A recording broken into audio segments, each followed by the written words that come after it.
Have you ever hit a point where you feel like you're doing all the right things? Showing up, working, praying, but you still feel empty? You feel like you're moving, but just not moving forward.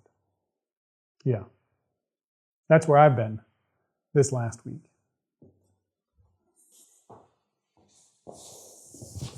Day 300. That was the last time that I spoke. Since then, it's just been me, the ice, and silence. No script, no voiceover, just breath work and stillness. Not because I didn't have things to say, but between the surgeries, homeschooling, work, and college, I was done. Not because I was out of time, I was just feeling like I was out of fight. When I looked at it all, my mountain looked entirely too big to climb. Let me tell you what's helping me out. Quit asking for an easy route around that mountain and start reminding that mountain it can't stop what God is already moving. Come on.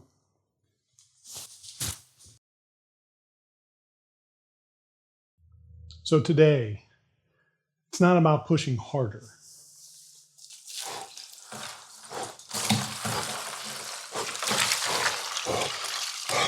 It's about slowing down long enough to remember why you started. Sometimes God doesn't calm the storm.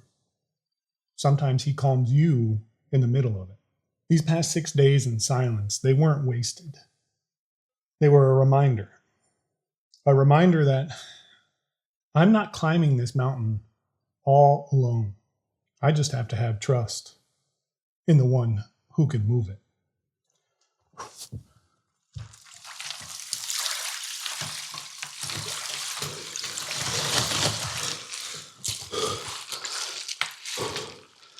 Zechariah chapter 4, verse 7 says, "Who are you, O great mountain? Before Zerubbabel, you shall become a plain." I'd never really thought much about that verse until this morning. My pastor said something that stopped me cold. Stop talking to God about your mountains. Start talking to your mountains about God. And that hit me pretty hard because all week I'd been sitting there staring at mine. The exhaustion, the work, the weight of trying to hold everything together. Just praying for a way around it. But you see, God doesn't always remove the mountain. Sometimes he reminds you who he is while you're standing at the base of it.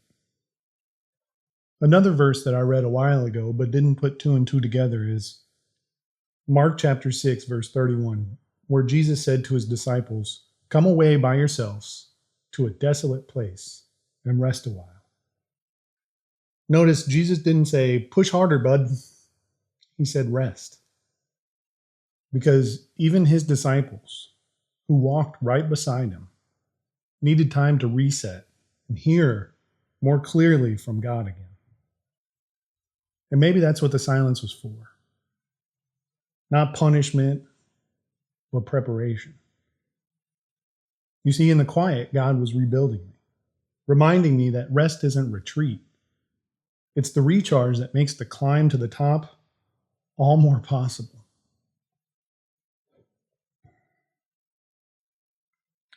I share this with you today because I know there are some of you out there that need to hear this.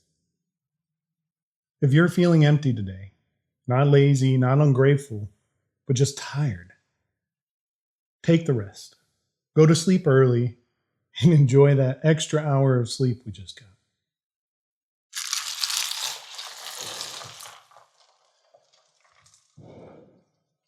And breathe. Because the same God who flattened mountains for Zerubbabel is the same God who's going to move the mountain standing right in front of you. Yesterday, my son was watching me and told me that he missed seeing me do these talks. And then he recommended that I needed to do them again, right now. So in honor of him, pushing me without even realizing it. Day 306 down. 59 damn days left. Remember, be kind, be great, dial it in, and most importantly, keep on sending it. Listen, did you know that kids on average laugh about 300 times a day? Us adults, roughly 20.